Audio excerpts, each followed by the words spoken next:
Here Now Radio host Tony Katz and former Biden surrogate Kevin Wallen. Gentlemen, thank y'all so much for joining me on this breaking news edition.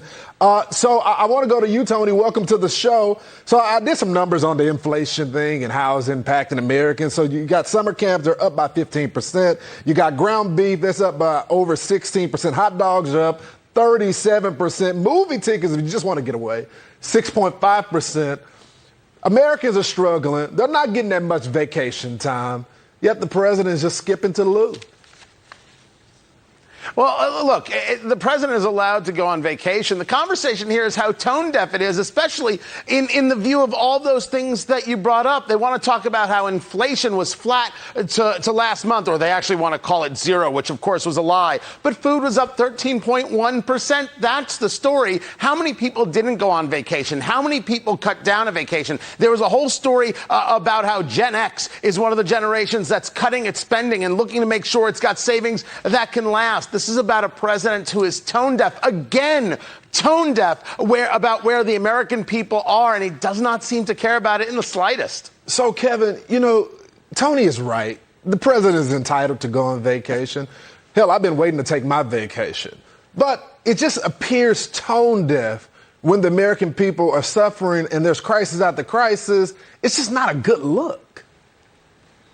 Well, listen, Lawrence, optics are everything. And of those 150 days, the vast majority of them are spent at his home in Wilmington. This is something he did as vice president. He would take the train back, or he'd take the plane back and go back to his home, where he would go to his parish at, his Catholic church back on Sundays, and then come back to Washington on Sunday nights or Mondays. So this is a whole lot of hot air about, the president going back home on the weekends. I'd much rather compare what he's doing legislatively and the action that he's getting in terms of accomplishments here in Washington with the Congress passing all these bills, regardless of whether he's taken some time away. I think we should compare actions, not just words or the perception that he's on vacation.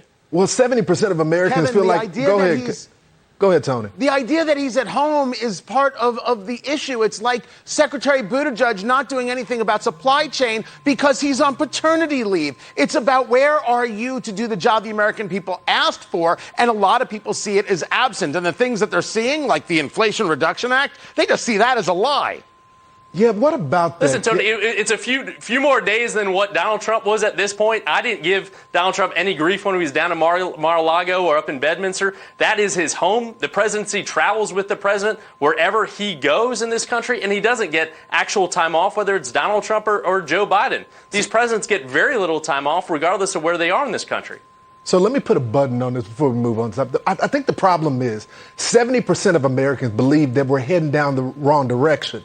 Donald Trump, even at the height of the pandemic, when he was running for re-election, even though they disagree with his tone, 56% of Americans thought that we were better off.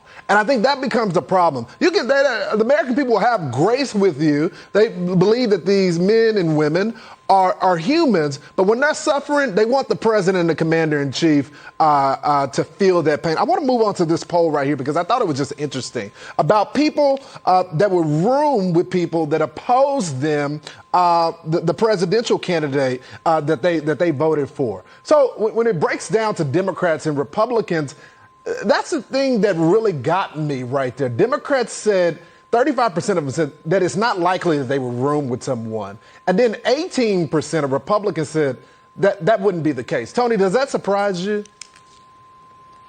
No, I think there's a great book about this concept from Noah Rothman from commentary.org, The New Puritans, right? It's this idea that for so many on the political left, their ideology has become their religion. And anybody who doesn't agree with them has to therefore be awful, horrible, terrible, miserable, and has to be discounted and destroyed. As a matter of fact, I can't even be around them. You have to be able to be around people you disagree with. It doesn't have to be the end of a relationship. I'm not saying it doesn't sometimes happen, and I will tell you that it actually has happened with me, but those things are few and far between. Disagreement is fine. It's a roommate. It doesn't have to be your best friend.